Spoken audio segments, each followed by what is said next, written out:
لبیک اللہم لبیک، حرم کی مقدس فضاؤں میں گم ہوں میں، جنت کی ٹھنڈی ہواؤں میں گم ہوں، حرم کی مقدس فضاؤں میں گم ہوں میں، جنت کی ٹھنڈی ہواؤں میں گم ہوں، میں جنت کی ٹھنڈی ہواؤں میں گم ہوں۔ کیا خوبصورت الفاظ ہیں جن کو سن کے ایک تسکین سی ملتی ہے۔ اللہ تعالیٰ ہمیں بھی ان خوش نصیبوں میں شامل کر دیں۔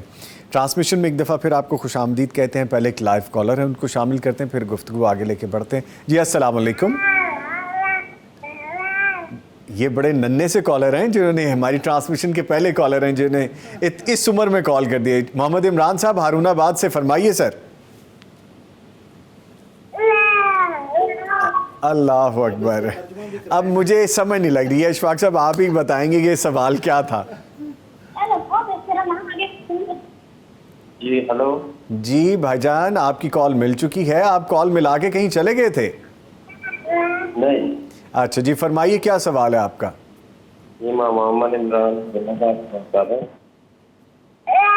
جی بولیے محمد عمران صاحب بولیے۔ جی ہم نے گھر کا بکرا پالا ہوا ہے، عمر اس کی 1 سال ہے، وزن بھی پورا ہے، جی ابھی دھوندا نہیں ہوا، اس کی قربانی ہو سکتی ہے؟ بکرا ہے چھترا ہے؟ بکرا۔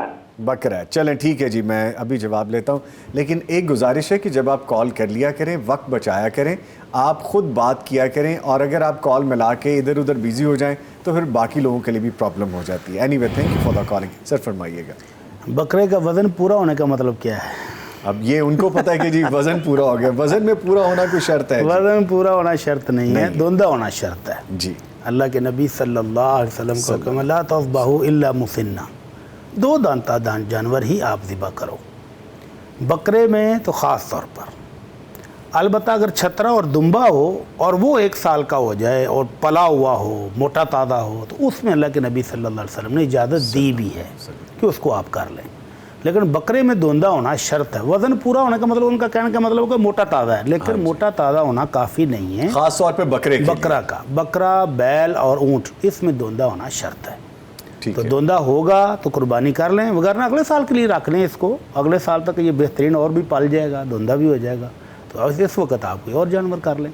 ٹھیک ہے ٹھیک ہے۔ اچھا سر آپ فرمائے گا کہ ماشاءاللہ بہت سی یادیں ہیں مکہ المکرمہ اور مدینہ المنورہ، بہت سے مقامات کی آپ کی اپنی سیریں ہیں، آپ کے اپنے آنکھوں دیکھے احوال ہیں، شیئر کیجئے کچھ۔ میں ایک اور چیز کا اضافہ کرنا چاہوں گا پلیز فرمائیے۔ یہ اس بات کو تقریباً کوئی 25-28 سال گزر چکے ہیں۔ اللہ تعالیٰ جزائے خیر دے، وہ دور تھا ملک فہد رحمہ اللہ کا، اور انہوں نے مسجد نبوی کی توسیع کی۔ میں نے مسجد نبوی وہ بھی دیکھی ہے ملک فیصل رحمہ اللہ کے دور کی، یعنی اس زمانے میں بلا شبہ مسجد نبوی بہت چھوٹی سی تھی اور حجاج بھی کوئی زیادہ نہیں ہوتے تھے۔ آج کل تو یہ ہے کہ ریاض الجنہ میں بیٹھنا یا نوافل پڑھنا بہت بڑا مسئلہ بن چکا ہے، اس زمانے میں بالکل خالی ہوتی تھی، گھنٹوں کے حساب سے بیٹھے رہتے تھے۔ جی فجر کی نماز میں ذرا سا اگر پہلے پہنچے تو الحمدللہ بڑے آرام سے جگہ مل جاتی تھی۔ اچھا ہوا یوں جی کہ انہوں نے توسیع کی، بلا شبہ اپنے وقت کی بہت بڑی توسیع تھی۔ اس کے فوراً بعد میں مدینہ شریف میں گیا، دیکھا اس کی خوبصورتی کو، دیکھا اس کی روحانیت کو، دیکھا اس کے اندر نوافل، دل خوش ہو گیا، ایک لذتیں سعادتیں سمیٹتا ہوا۔ انہیں دنوں میں اٹلی گیا۔ اچھا وہاں پر روم میں آپ کو پتہ ہے ویٹیکن سٹی ہے۔ جی جی اچھا وہ ایک بہرحال بچپن سے ہم پڑھتے تھے ویٹیکن سٹی کے بارے میں، تو میں نے کہا چلو وقت بھی تھا، ان کا چلو اس کی سیر کرتے ہیں، دیکھتے ہیں۔ اچھا جی میں نے جس وقت اندر گیا بلا مبالغہ انہوں نے نا بہت سارا اس کے دیواروں کے اوپر سونا، میں اس کو لفظ استعمال کر تھوپا ہوا ہے، اچھا بے پناہ سونا۔ اچھا میں وہاں پہ کھڑے ہو کے نا میں نے کہا عبد المالک تو مسلمان ہے اور تیرا مسجد نبوی کے ساتھ ایک قلبی تعلق ہے، بانڈنگ ہے اپنی، ہاں جی، لیکن جی ذرا دیکھو، ذرا غور کرو جی جی کہ یہ ان کا عیسائیوں کا مقدس ان کا یہ ویٹیکن سٹی ہے، جی جی لیٹس سے کہ بالکل غیر جانبدار ہو کر ذرا کمپیئر کرو. نظامی صاحب میں یعنی حقیقتاً آپ کو بتاؤں کہ وہ منظر ایک منظر اس کو دیکھوں، ایک منظر وہ مسجد نبی کو، کیونکہ چند دن پہلے ہی یا ایک ہفتہ دو ہفتے وہاں سے ہو کے آئے میں تھے. وہاں سے ہو کے آیا تھا اور آنکھوں کے سامنے منظر تھا. وہ بسا ہوا تھا، وہ آنکھوں کے اندر بسا ہوا تھا آپ کے. اچھا اب میں کمپیئر کر رہا ہوں اس کو اور اس کو. پہلی بات تو یہ ویٹیکن سٹی مسجد نبی کے مقابلے میں کہیں چھوٹا ہے. جو اس کا وہ ایک تو ہے ان کا باہر یعنی بہت بڑا کیا کہتے ہیں ساحہ جس کو کہتے ہیں میدان ہے جی، وہ ایک اپنی جگہ ہے، لیکن اندر جو ان کا ہے وہ کوئی اتنا بڑا نہیں ہے. پھر میں نے دیکھا کہ چند لوگ ہیں جو کہ عبادت کر رہے ہیں جی، وہ پڑھ رہے ہیں، انجیل پڑھ رہے ہیں، وہ چھوٹا سا ایک جگہ بنی ہے. باقی میری طرح زیادہ تر لوگ جو تھے وہ سیر و تفریح. اب بلیو کریں، اور میں سامعین ناظرین کرام سے بھی عرض کرنا چاہوں گا کہ جب میں کبھی ادھر اور پھر اس کے بعد بے اختیار میرے ہاتھ جو تھے نا وہ ملک فہد رحمہ اللہ کی اس وقت وہ زندہ تھے، ان کی درازی عمر کے لیے اٹھ گئے. میں نے کہا کہ بلا شبہ مسجد نبوی جو ہے تعمیر کے اعتبار سے یعنی ایک تو ہے میرا اپنے نظریات اس کے بارے میں، وہ تو ہیں ہی ہیں، لیکن ایک ہے کہ مسلمانوں نے جو کام کیا، خوبصورت مسجد نبوی بنی ہوئی ہے. اور اللہ جزائے خیر دے. ایک دفعہ میرے لیے ایک سعادت کی بات ہے کہ وہاں کی انتظامیہ نے مجھے کہا مجاہد صاحب ہم آپ کو مسجد نبوی کے نیچے آپ کو لے کے جاتے ہیں، آپ کو دکھاتے ہیں پورا سسٹم ہمارا، یہ جو خاص طور پر ایئر کنڈیشن سسٹم ہے. اس کے لیے شہر سے باہر انہوں نے باقاعدہ کئی کلومیٹر شہر سے باہر انہوں نے پورا ایک سسٹم بنایا ہوا ہے. پھر اس کے بعد لاؤڈ سپیکر کا سسٹم، پھر ٹھنڈا پانی، یعنی وہ سہولتیں اگر آپ اس کو تصور کریں. ہم نے وہ دن بھی دیکھا ہے، میں نے کہ جب بیت اللہ شریف کے اندر کنکریاں تھیں ابھی بچھی ہوئی ہاں جی، اور کہاں یہ سسٹم. اور اگر وقت نے اجازت دی تو میں آپ کو وہ سٹوری سناؤں گا کہ یہ پتھر جو لگا ہوا ہے یہ پتھر کہاں سے آیا، اس کی کیا حقیقت ہے. انشاءاللہ اب آپ سر نہیں ابھی جاننا ہے ہمیں، یہ سٹوری ابھی جاننی ہے، بتائیں آپ ہمیں. دیکھیے اللہ تعالیٰ جس آدمی سے کام لینا چاہے، مصر کے ایک ایجپشن انہوں نے آرکیٹیکٹ کے اندر پی ایچ ڈی کیا ہوا، ان کو حکومت نے اسائن کیا. انہوں نے کہا کہ جی اس وقت جس وقت ہم جاتے تھے آج سے 40 سال پہلے تو پاؤں جلتے تھے اور کنکریاں ہوتی تھیں. خیر اب یہ جو ہے نا یونان کے اندر ایک پہاڑ ہے، وہ پہاڑ کے اندر ایک پتھر، اس کی یہ خصوصیت ہے کہ جس وقت اس کے اوپر سورج کی شعائیں پڑتی ہیں تو وہ گرم نہیں ہوتا. اس سے پہلے ہمارے ذہن میں ایک تصور بیٹھا ہوا تھا کہ جی پتہ نہیں انہوں نے نیچے پانی کے وہ ٹھنڈے پانی کی رکھی ہوئی ہیں چیزیں، لیکن اللہ تعالیٰ نے اس پتھر کے اندر خدا داد. اب ہوا جو جی کہ یہ جو کمال ان کا نام تھا، انجینئر تھے اور اس کے پروجیکٹ کے انچارج تھے، یہ وہاں پر گئے اور انہوں نے پورا آدھا جو ہے نا پہاڑ وہ خرید لیا. اور اس کے بعد بیت اللہ شریف کے اندر وہ لگنے شروع ہو گئے. اور اب آپ جس وقت بھی جاتے ہیں تو آپ ننگے پاؤں چارنے ہوتے ہیں، لیکن آپ کے پاؤں نہیں جلتے ہیں اور ٹھنڈے. خیر پروجیکٹ مکمل ہو گیا. ملک فہد رحمہ اللہ نے ان کو بلایا، کمال کو. انہوں نے کہا کہ ہم یہ چاہتے ہیں کہ مسجد نبوی کے صحن کے اندر بھی یہی پتھر لگایا جائے، کیونکہ لوگ جو ہیں وہ جس وقت جاتے ہیں تو ان کو یہ ٹھنڈا پتھر میسر آئے. لو جی اگلی کہانی جو ہے وہ سننے والی ہے. وہ کہتے ہیں کمال صاحب، وہ کہتے ہیں کہ وہ جو ہے نا پتھر ختم ہو چکا تھا ہمارے پاس. وہ کہتے ہیں کہ میں یونان پھر پہنچ گیا دوبارہ خریدنے کے لیے. جس وقت اس کمپنی کے پاس گیا تو میں نے ان سے جا کے سوال کیا تو انہوں نے کہا کہ وہ تو جی آپ کے فوراً بعد ہم نے کسی کسٹمر کو بیچ دیا ہے. جی اچھا اس بات کو کئی سال گزر چکے تھے. کہتا ہے جی میں نے بڑی پریشانی ہوئی. کہتا ہے میں ہوٹل میں آیا، میں نے بڑی دعائیں کی کہ یا اللہ کوئی رہنمائی کر. کہتا ہے میں اس کی جو سیکٹری تھی اس کمپنی کے جو مالک کی، میں نے اس سے جا کے کہا کہ بی بی آپ ہماری ہیلپ کریں، آپ بتائیں کہ یہ کس نے پتھر خریدا کس کمپنی نے، جی تاکہ ہم اس سے خرید سکیں. اس نے کہا اتنے سال گزر چکے ہیں. میں نے اسے کہا بی بی آپ کی بڑی ہمارے اوپر یہ مہربانی ہوگی ریکویسٹ کی. کہتا ہے جی کہ اس نے کہا اچھا میں تمہارے ساتھ سپورٹ کرو گے. کہتا ہے واپسی کے میں نے سیٹ بک کروائی ہوئی تھی, واپسی کا وقت آنے میں آخری دن چند گھنٹے میں نے ایئرپورٹ پہ جانا تھا کہ اس خاتون کا فون آ گیا, اور فون جو ہے وہ یہ تھا کہ ہمیں وہ ایڈریس مل گیا ہے جس نے ہم سے یہ پتھر خریدا تھا. کہتا جی میں نے سیدھا بھاگا اس خاتون کے پاس پہنچا. میں نے کہا کون سا ایڈریس ہے؟ جب میں نے ایڈریس دیکھا تو وہ ایڈریس یہ تھا کہ جدہ کی ایک کمپنی تھی, انہوں نے وہ پتھر خریدا تھا. کہتا ہے کہ میں نے کہا لو بھائی کام بن گیا. کہتا ہے کچھ نہ پوچھے کہ میں نے اللہ سے کتنی دعائیں کی. میں ناظرین کو یہ بتانا چاہوں گا کہ دعاؤں کے اللہ تعالیٰ جو ہے نا وقال ربکم ادعونی استجب لکم.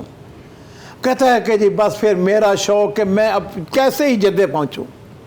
کہتا ہے جیسے ہی میں جدے پہنچا, میرا ڈرائیور آیا ہوا تھا ایئرپورٹ پہ لینے کے لیے, تو میں نے اسے کہا کہ سیدھا اس کمپنی کے ایڈریس جو ہے نا میں نے بتایا. اب اگلی کہانی سننے والی ہے, لیکن یہاں تھوڑی دیر کے لیے رکتے ہیں. میں چاہتا ہوں کہ اس کو کمپلیٹ کریں, ایک لائیو کالر شامل کر لیتے ہیں. جی یہاں پہ امبر صاحبہ ایبٹ آباد سے کال کریں. جی السلام علیکم. جی السلام علیکم نظامی صاحب, کیسے ہیں آپ؟ وعلیکم السلام, الحمدللہ. فرمائیے. آج آپ کے ساتھ اتنے اچھے مہمان بیٹھے ہوئے ہیں کہ بس دل ہی نہیں کر رہا ان کی باتیں ماشاءاللہ سن کے, اور اتنا مزہ آ رہا ہے. یقین کریں آج میں نے روزہ رکھا ہے اور میں نے صبح یہی دعا کی ہے کہ اللہ کرے میری کال مل جائے.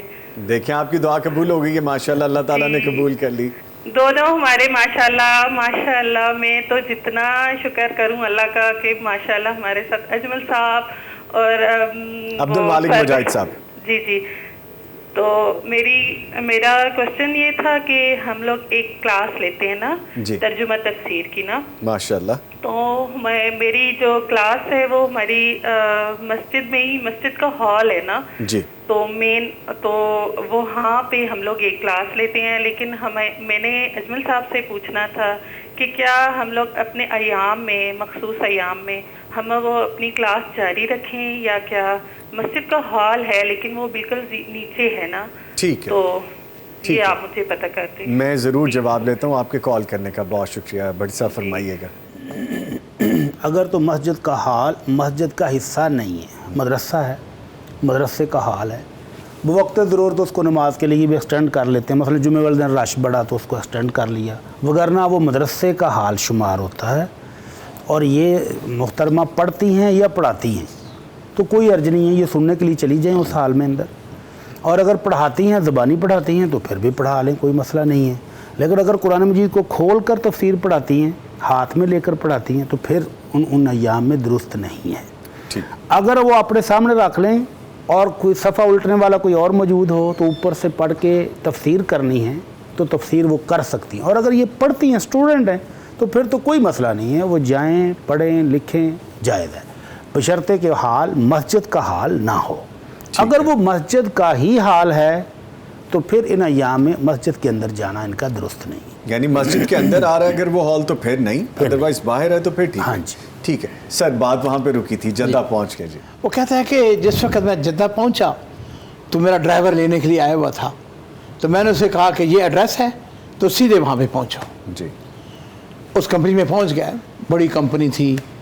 تو کہتا ہے میں اس کے مالک کو جا کے ملا.